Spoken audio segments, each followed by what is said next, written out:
Hey guys, this is Emmy from underdogchance.com and welcome back to my NHL betting model predictions and projections for today, Thursday, November 9th.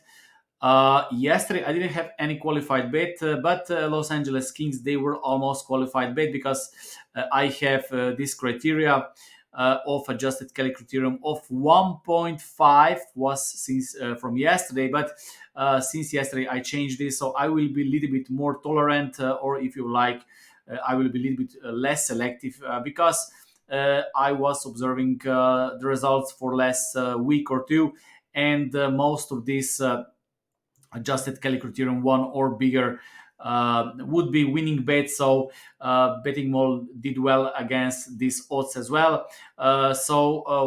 What that means basically, if you don't have my betting model or if you're not member of our course, so this is my way of betting. So I'm looking for discrepancies between my projected odds and bookmakers odds, and then I have this formula where I calculate. So here you see those numbers. The bigger the number, the bigger the value. And when I see the number one or bigger, this is usually a good sign. If I'm more selective, I look for 1.5 or bigger. So I lower this criteria to 1.25 from now on. As I said, because most of these games, most of these bets would be profitable and I would be in green numbers right now. But still, 12-11 so far, start of the season. NHL is not my strongest sport, but I hope I can hit 20 units this season with this betting model. And as you see today, I have only one qualified bet. This wouldn't be usually a qualified bet. Because before that I had this number set at 1.5, but I lowered this a little bit. So if you have my betting model, you can of course use this as direction to make bets. Okay, but let's go through the games. So those are the goalies that I use for my betting model. I didn't double check every single lineup where the odds were too close. So let's go to the first game. Minnesota Wild against Rangers. Maybe there's small value with the Rangers. I think with Shesterkin they might have some advantage. But I also saw on other sides that the Rangers could start with some other goalies, so I would stay away from this game anyway.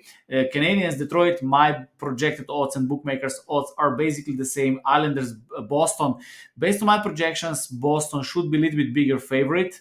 And this is one unit qualified bet based on this criteria right now. Okay, so from 1.25 up to 1.75, this is one unit. 1.75 up to 2.5, this is 1.5 unit, and more than 2.5 is 2 unit qualified bet. Okay, Vancouver Canucks against Ottawa, no value. I have Ottawa as a small favorite. They are small underdog, maybe small value with Ottawa, of course, if those two goalies starts. And of course, we can also check the lineups.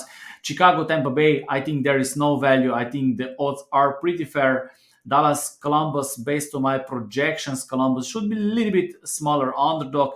But I also didn't check the latest lineup. So the numbers, I believe, will be in that range, which means that it is not qualified. Arizona against St. Louis. Based on my projections, Arizona should be minus 114. They are minus 102, so not enough value. Nashville Predators against Winnipeg Jets. Saros against Hellebuck. Based on my projections, Winnipeg will have 59.80% of chance to win this game. Not enough value, maybe small value with Winnipeg, but still not good enough. Seattle, Colorado, the odds are perfectly set, at least based on my betting model. Those are my numbers. Bookmakers numbers are basically the same. Because of that, you see here negative number. Pittsburgh, Los Angeles Kings. Los Angeles Kings, as I mentioned yesterday, they beat I think Vegas. I think they beat Vegas, yes, yesterday. If I'm not mistaken. But anyway, based on my projections, this is not qualified bet. The odds are fair. And last game, Edmonton Oilers, San Jose, also not qualified bet. My numbers and bookmakers numbers are the same. So that's it. So the only qualified bet today, Boston Bruins. And that's it for me today. Thank you for watching. See you next time.